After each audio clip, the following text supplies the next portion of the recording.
Heart beat scan ఒక్క second లోనే world class 640 slide CT scan ఇప్పుడు మీ విస్టా ఇమేజింగ్ బంజారా హిల్స్ లో. నమస్కారం, welcome to I dream health talks with Vijitha కార్యక్రమానికి స్వాగతం. ప్రస్తుతం మనతో పాటు ఉన్నారు general consultant doctor V Aditya Ranganath గారు. ఇప్పుడు వారితో మాట్లాడేద్దాం. నమస్తే అండి. నమస్తే అండి. ఎలా ఉన్నారు? బాగున్నాను మ్యామ్, థ్యాంక్ యూ. అయితే షుగర్ చాలా పెద్ద సమస్యగా మారిపోతుంది. చిన్నపిల్లల నుంచి పెద్దవాళ్ళ వరకు చాలా మందిలో చూస్తున్నాం. ఆహార రీత్యా కొంతమందికి వస్తే, జెనెటిక్స్ పరంగా కొంతమందికి, ఏదేమైతేనేంటి అందరిలో ఈ సమస్య అయితే ఎక్కువగా. ఇంట్లో నలుగురు ఉంటే ఇద్దరికి ఈ సమస్య చూస్తూనే ఉన్నాం. ఒకవేళ షుగర్ని రివర్స్ చేయాలి అంటే గనక అవకాశం ఉందంటారా? ఉంటే గనక ఆ టిప్స్ ఏంటో తెలియజేయండి. సో ఇప్పుడు డయాబెటీస్ వచ్చింది, లేకపోతే బీపీ వచ్చింది, థైరాయిడ్ వచ్చింది, లేకపోతే వాట్ ఎవర్, ఇదివరకు మనం విన్నది ఏంటి అని అంటే ఒక్కసారి వస్తే లైఫ్ లాంగ్ అది తగ్గడానికి ఆస్కారం లేదు. సో మనం ఏం చేయొచ్చు, కంట్రోల్లో పెట్టుకోవాలి. సో డ్రగ్స్, అదే మన మెడిసిన్ తీసుకుంటాము, రెగ్యులర్గా ఆపకుండా తీసుకుంటే కంట్రోల్లో ఉంటుంది కాబట్టి భయపడాల్సిన అవసరం లేదని చెప్తారు. అయిపోయింది, అది అక్కడతో అయిపోయింది. బట్ ఇప్పుడు రీసెంట్ అంటే చాలా ఇయర్స్ నుంచి మనకి తెలిసిందే ఏంటి అని అంటే వీటన్నిటిని కూడా మనం రివర్స్ బ్యాక్ చేసుకోవచ్చు. కాకపోతే ఆ పద్ధతి తెలియక, చాలా మంది అవేర్నెస్ లేక ఇంకా అదే భయంతో ఇప్పటికీ ఉన్నారు. అంటే ఒక్కసారి వస్తే తగ్గదు, మనం ఖచ్చితంగా టాబ్లెట్స్ మీద బ్రతకాలి లైఫ్ లాంగ్. సగం ఆ థాటే ఇంకా అనారోగ్యం తీసుకొస్తుంది అనమాట. సో అసలైన నిజం ఏంటి అని అంటే డయాబెటీస్ని కూడా మనం రివర్స్ చేసుకోవచ్చు ఖచ్చితంగా. అంటే నేను చెప్తుంది రివర్స్ అంటే పూర్తిగా డయాబెటీస్ అసలు లేకుండానే మనం ఫర్దర్గా మనం జీవించవచ్చు, మన లైఫ్ లీడ్ చేయొచ్చు. అవకాశం ఖచ్చితంగా ఉంది. అంటే ఆరోగ్య సూత్రాలు పాటించడం వల్లనే. ఏంటండి మరి అవి? సో మెయిన్గా ఇప్పుడు డయాబెటీస్ రావడానికి కారణం ఒకటి ఇన్సులిన్ రెసిస్టెన్స్. సరే, ఇన్సులిన్ రెసిస్టెన్స్ అంటే ఏం లేదండి, ఇప్పుడు మనం ఎక్కువసార్లు తీసుకుంటాం, డే మొత్తంలో ఎక్కువసార్లు తినడం, లేదా ఏదైనా మధ్యలో గ్యాప్స్లో మళ్ళీ ఇప్పుడు లంచ్, డిన్నర్, పొద్దున్న బ్రేక్ఫాస్ట్కి మధ్యలో మళ్ళీ ఏదైనా టీ, ఏదో కాఫీ అలవాటు ఉంటుంది, లేదంటే ఇంకేదైనా స్నాక్స్ తింటాం. ఇలాంటి అలవాటు ఎక్కువ అయిపోయి ఏంటి అని అంటే మనం ఏది తిన్నా ఏది తాగినా, అంటే వాటర్ తప్పిస్తే మిగిలిన ఏం తీసుకున్నా మన బాడీలో ఇన్సులిన్ ప్రొడక్షన్ జరుగుతుంది. సో టైప్ 2 డయాబెటీస్ అంటాం ఏంటి, ఇన్సులిన్ ప్రొడక్షన్ ఉంటుంది మన బాడీలో, జనరేట్ అవుతుంది, కానీ ఆ కణాలు సరిగ్గా ఇన్సులిన్ని యూజ్ చేసుకోలేకపోతున్నాయి. దాన్ని టైప్ 2 డయాబెటీస్ కింద పరిగణిస్తున్నారు. ఒకవేళ ఇన్సులిన్ ప్రొడక్షనే లేదు బాడీలో, మన ప్యాంక్రియాస్ సరిగ్గా పనిచేయట్లేదు, అందులో ఐలెట్స్ ఆఫ్ లాంగర్హాన్స్ అని ఒక కణాలు ఉంటాయి, దాని నుంచే మనకి ఇన్సులిన్ వస్తుంది. సో ఇన్సులిన్ సరిగ్గా ప్రొడక్షన్ లేదు అని అంటే అది టైప్ 1 కింద మనం పరిగణిస్తున్నాం. చిన్నపిల్లల్లో కూడా టైప్ 1 అది చూడొచ్చు. సో ఇప్పుడు ఇన్సులిన్ ప్రొడక్షన్ జరిగి మనం తిన్న ప్రతిసారి మన గ్లూకోజ్ లెవెల్స్ ఏదైతే ఉందో అది మేనేజ్ చేయడానికి ఇన్సులిన్ ప్రొడక్షన్ జరిగి, అంటే స్పైక్ అయ్యి అది కంట్రోల్ తీసుకొచ్చి మళ్ళీ అది ఇన్సులిన్ తగ్గి ఆ స్పైక్ తగ్గి మళ్ళీ మనం తింటున్నాం, మళ్ళీ పెరుగుతుంది కదా. ఇలా అస్తమాను పెరిగి తగ్గడం వల్ల మన బాడీ అలవాటు పడిపోతుంది ఆ ఇన్సులిన్, సెట్ అయిన ఇన్సులిన్ లెవెల్కి. సో ఇన్సులిన్ రెసిస్టెన్స్ వచ్చేస్తే ఏమవుద్ది, ఇదే గ్లూకోజ్ని, అంటే రోజువారీ తినే సేమ్ అదే మోతాదు ఒక గ్లూకోజ్ని మనకి ఇప్పుడు మెటబలైజ్ చేయాలి అని అంటే ఇన్సులిన్ ఈ మోతాదుకి మించి ఇంకా ఎక్స్ట్రా ప్రొడక్షన్ జరగాల్సి వస్తుంటుంది అనమాట. అంటే ఈ లెవెల్కి అది కంట్రోల్కి రావట్లేదు, దాన్నే ఇన్సులిన్ రెసిస్టెన్స్ అంటున్నాం. సో మనం చేయాల్సిన పని ఏంటి అంటే ఇన్సులిన్ రెసిస్టెంట్ తగ్గించి ఇన్సులిన్ సెన్సిటివిటీ మనం పెంచుకోవాలి ఒకటి. తర్వాత ఆహారంలో చిన్న మార్పులే, అంటే ఇప్పుడు డయాబెటీస్ మనం ఇది చేయాలి అని అంటే సరే ఏముంది రైస్ మానేయండి అని చెప్తారు, అంతే కదా, మాకు చాలా ఇబ్బంది, మేము చేయలేము అని అంటారు. అలా ఏం కాదు, కొన్ని పద్ధతులు ఉన్నాయి, నేను చెప్తాను ఇప్పుడు ఖచ్చితంగా. అది పాటిస్తే ఏకంగా డయాబెటీస్ చక్కగా కంట్రోలే కాకుండా రాబోయే రోజులు, అంటే మీకు ఫస్ట్ 3 months 4 months కంట్రోల్ తెచ్చుకుంటారు. ఆ పైనుంచి మనకి టార్గెట్ ఏంటి అని అంటే మనం వాడుతున్న మెడిసిన్ నెమ్మదిగా డోస్ తగ్గించుకోగలగాలి. అంటే తగ్గించగలగాలి అంటే ఆటోమేటిక్గా మనకి లెవెల్స్ తగ్గితే యాజ్ ఏ మీ డాక్టర్ కానీ మేము కానీ తగ్గించగలుగుతాం కదా.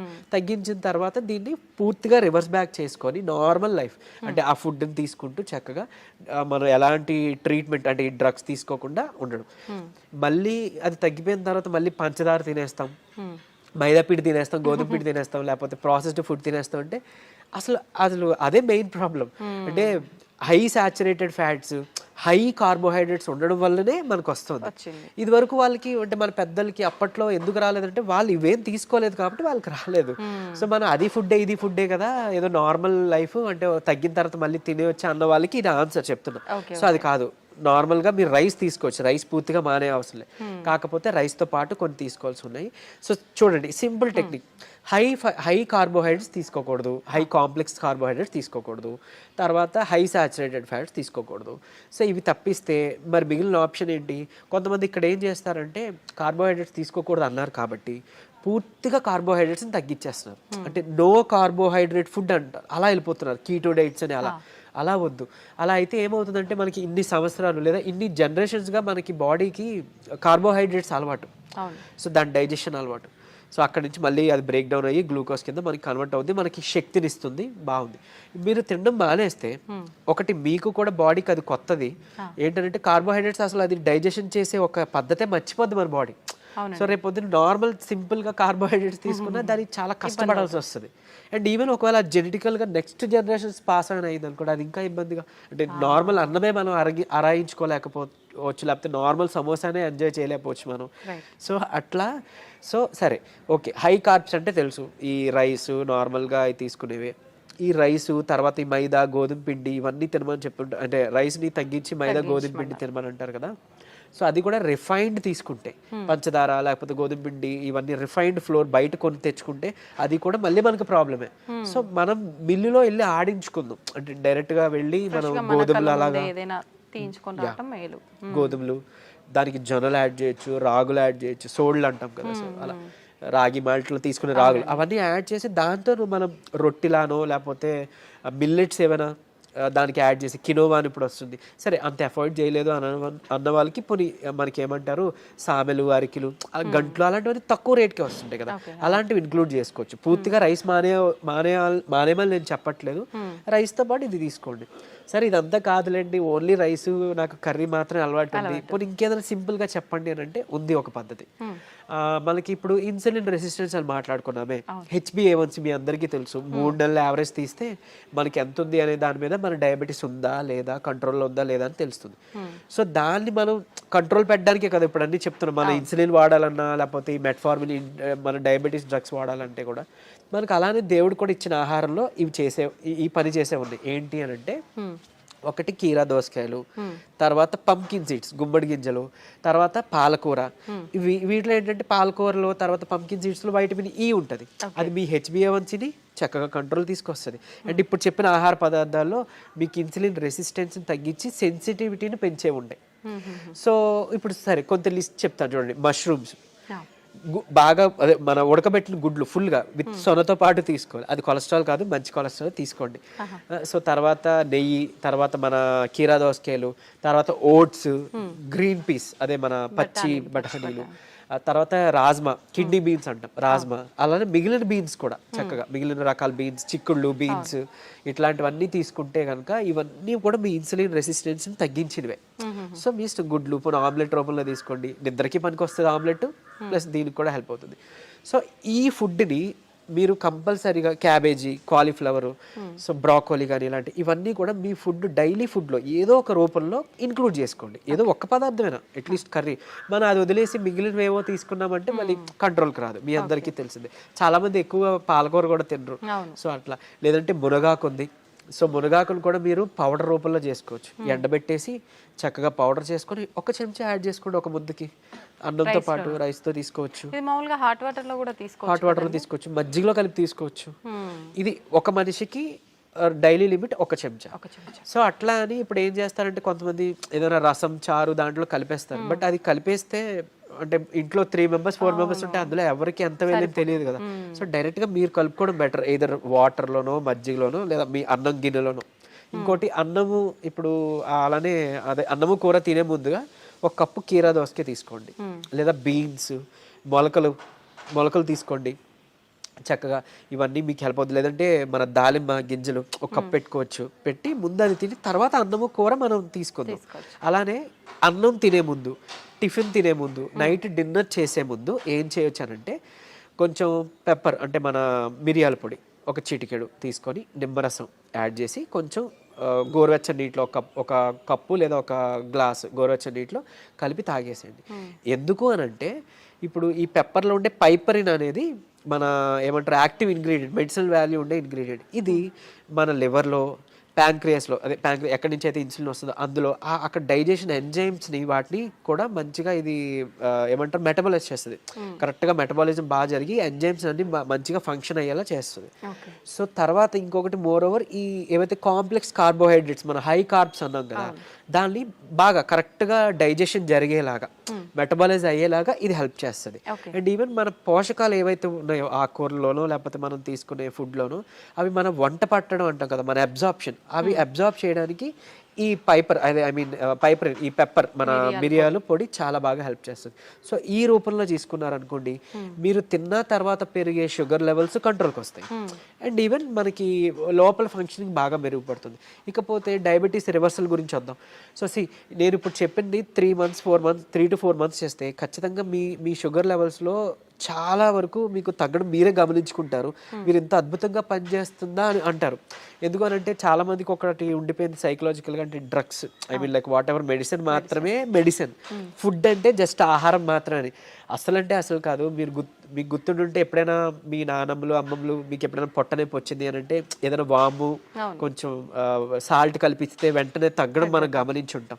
లేదంటే మెంతులు మింగేసి తాగేయండి వాటర్ అంటే అవన్నీ ఎందుకు పనిచేస్తున్నాయి? ఇప్పుడు యాంటాసిడ్స్ ఏవో వెళ్ళి పరగడుపుల మాత్రలు మనం పైకి వెళ్ళి తెచ్చుకొని వేసుకుంటున్నాం. అవేం అవసరం లేకుండా వాళ్ళు బతికారు కదా. ఎలా బతికారు? ఇలానే ఇవన్నీ ఫుడ్డే మెడిసిన్. మనకు ఒక మెడికల్ షాప్ ఉంది. ఎగ్జాక్ట్లీ మనకి ఏదైనా అనారోగ్యం వస్తుంటే మెడికల్ షాప్ కి మనం బయటకు వెళ్ళవద్దు, మన కిచెన్ లోకి వెళ్ళాలన్నమాట. యాక్చువల్గా పోపుల డబ్బాలే మనకి డ్రగ్ ఇది అన్నట్లు, స్టోర్ అన్నట్టు. సో ఖచ్చితంగా ఇది వర్క్ అవుతుంది. అండ్ మోర్ ఓవర్ అంటే ఇప్పుడు మన బెర్రీస్ నుంచి ప్లాంట్స్ నుంచి ఎక్స్ట్రాక్ట్ చేసిన బెర్బరిన్ అనేది ఒక సప్లిమెంట్ ఉంటుంది ఆబ్వియస్లీ.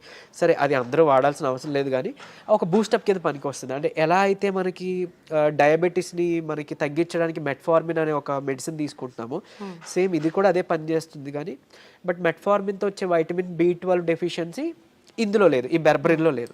సరే ఓకే, అవైలబుల్ ఉన్న వాళ్ళు వాడుకుంటారు, అందరూ ఇది వాడాలని రూల్ లేదు. కానీ బట్ ఈ సింపుల్ టిప్స్ పాటించండి, ఇది ఒకటి. తర్వాత ఖచ్చితంగా ఒక 5 minutes వాకింగ్ ఉంటే చాలు. 5 minutes వాకింగ్ అంటే తిన్న తర్వాత ఒక 10 నిమిషాలలో 5 minutes వాకింగ్ చేస్తే చాలు. మీ ఆఫీస్ ఏరియా, మీ బెడ్రూమ్, మీ హాల్ ఎక్కడైనా ఆయాసం రావాలి, చెమటలు పట్టాలి, ఇట్లానే వాకింగ్ చేస్తేనే మనకి వర్కౌట్ అయినట్టు అని అస్సలు కాదు.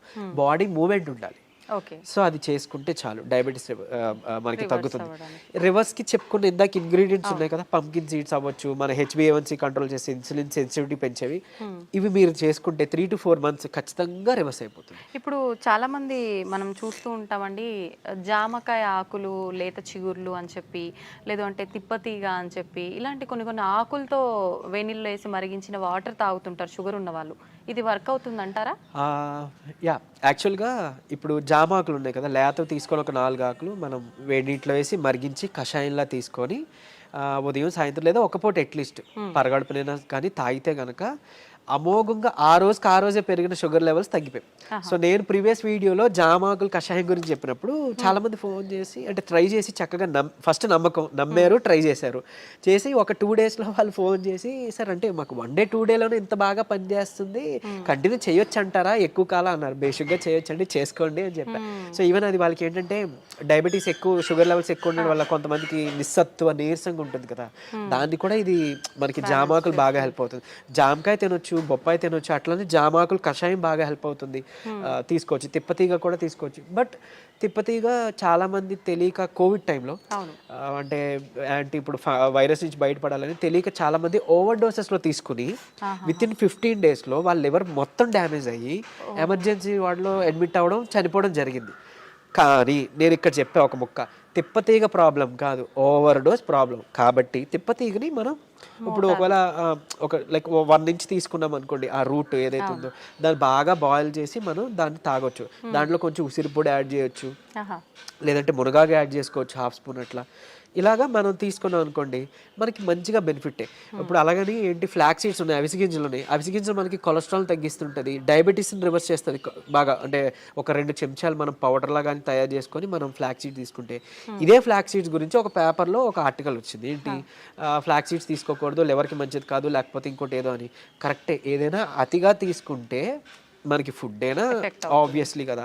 సో అంతే, అది పట్టుకొని ఉండొద్దు. అరే ఇప్పుడు తిప్పతీగ ఏదో ప్రాబ్లం, సరే తిప్పతీగ పక్కన పెడితే అట్లీస్ట్ ఫ్లాక్ సీడ్స్, ఉసిరికాయ ఫ్లాక్ సీడ్స్, లేకపోతే మన ఏమన్నా మన పెప్పర్, సో ఇట్లాంటివి ఉన్నాయి కదా, వీటి వల్ల ఏం చేయటం జరగదు. డ్యామ్ షూర్ మంచిదే. సో లిమిట్లో తీసుకోండి. ఇంకోటి ఫ్లాక్ సీడ్స్ గురించి ఇప్పుడు మాట్లాడుకున్నాం కాబట్టి చాలా మంది తెలియక దాన్ని పౌడర్ చేసి స్టోర్ చేసుకుంటున్నారు. వద్దు, అది ఏంటి అని అంటే ఆక్సిజన్కి సెన్సిటివ్ అనమాట, ఎయిర్ సెన్సిటివ్ యాక్చువల్గా. దీన్ని మనం ఎంత ఎయిర్ టైట్ దీంట్లో స్టోర్ చేసుకున్నా, ఎంత అమోఘంగా పనిచేస్తుందో ఇది అంత చేడ్ చేస్తుంది స్టోర్ చేస్తే. ఆక్సిడైజ్డ్ అయిపోయి మనం ఎంత ఇది చేసినా అది అయిపోతుంది. సో ఫ్రెష్గా తయారు చేసుకోండి. ఒక 2 చెంచాలు చిన్న మిక్సీ గిన్నెలో మాత్రం అవుతుంది, పెద్ద మిక్సీ గిన్నెలో అవ్వదు. సో చేసుకొని మీరు బటర్ మిల్క్లో మిక్స్ చేసుకోవచ్చు. కొలెస్ట్రాల్ తగ్గుతుంది, డయాబెటీస్ రివర్సల్కి హెల్ప్ అవుతుంది. అండ్ ఈవెన్ మనకి బయట బనానా ఫ్లోర్ అని దొరుకుతుంది, అరటి దీని నుంచి తీసిన పిండి. సో అది ఆన్లైన్లో వాటిలో అవైలబుల్, దాన్ని తెచ్చుకోండి. ఒక చెంచా చక్కగా బటర్ మిల్క్ దీంట్లో మిక్స్ చేసుకోండి. ఈ ఫ్లాక్ సీడ్స్ని మిక్సీలో పౌడర్ చేసుకోండి, పరగడుపునే తాగండి. మీకు డయాబెటీస్ని కంట్రోల్ రివర్స్ చేయడానికి హెల్ప్ అవుతుంది. ఎందుకు అంటే రెసిస్టెన్స్ స్టార్చ్ అదన్నీ ఉంటేనే మనకి యూజువలీ చాలా ఇదనమాట. సో డయాబెటీస్ రివర్స్ చేయడంలో ఈ అరటి ఫ్లోర్ ఏదైతే ఉందో అమోఘంగా పనిచేస్తుంది. ఒక్క చెంచా చాలు, మీరు తినే దాంట్లో ఎందులోనూ కలుపుకోవచ్చు. ఈవెన్ ఏమంటారు, మీరు తినే ఏదైనా అట్టు రొట్టెలో వేసుకోండి, లేదంటే ఇలా బటర్ మిల్క్లో మిక్స్ చేసుకోండి. ఇది ఖచ్చితంగా మీ డయాబెటీస్ రివర్సల్కి హెల్ప్ అవుతుంది. సో ఎందుకు, ఇన్సులిన్ రెసిస్టెన్స్ మనకి మెయిన్గా రివర్స్ అవుతుంది కదా, అంతే. ఇదే సీక్రెట్ ఫార్ములా, ఇది నమ్మి చేయండి. నిజంగా చెప్తున్నా, మీరు ఇయర్స్ డ్రగ్స్ అది వాడాల్సిన అవసరం లేదు. అండ్ ప్రీవియస్గా ఒక వీడియోలో నేను చెప్పాను, లైక్ పరగడుపున ఒక చెంచా కలబంద గుజ్జు తీసుకోండి అని. అది నేను ఎక్కడో మెడికల్ క్యాంప్కి వెళ్ళినప్పుడు ఒక ఆవిడ నా వీడియో చూసారంట, ఆవిడ కంట్రోల్ అయింది. సో మీరు ఇదివరకు వాడేవారు కదండి ట్యాబ్లెట్, ఈ నెల చాలా వరకు తగ్గింది. ఏం చేశారంటే, మీ వీడియో చూసాను సార్, యాక్చువల్గా కలబంద గుజ్జు చెప్పారు, పరగడుపును తీసుకోవడం మొదలు పెట్టాను, నాకు ట్యాబ్లెట్ తగ్గిపోయింది, సగానికి సగం డోస్ తగ్గిపోయింది. And with in next 2nd or 3rd మంత్లో ఆవిడకి పూర్తిగా నేను ఆపేశాను, ట్యాబ్లెట్ తీసుకోవాల్సిన అవసరం లేదు, ఆవిడకి డౌన్ అయిపోతుంది. సో అంత బాగా పనిచేస్తాయి మనకి దేవుడిచ్చిన ఇవన్నీ మెడిసిన్సే. సో ఇందులో చెప్పింది ఏదైనా వాడుకోండి. మీకు ఏం పని చేసిందో కమెంట్లో చెప్పండి. సో మిగిలిన వాళ్ళకి ఇన్స్పైరింగ్గా ఉంటుంది. అండ్ ఏది పని చేయలేదో లైక్ నాకు తెలిసినప్పుడు నేను సజెస్ట్ చేయగలుగుతాను మీకు ఆల్టర్నేట్గా. ఓకే, థ్యాంక్ యూ అండి. నిజంగా చాలా యూస్ఫుల్ టిప్స్ అనేది తెలియజేయడం జరిగింది. నమస్తే.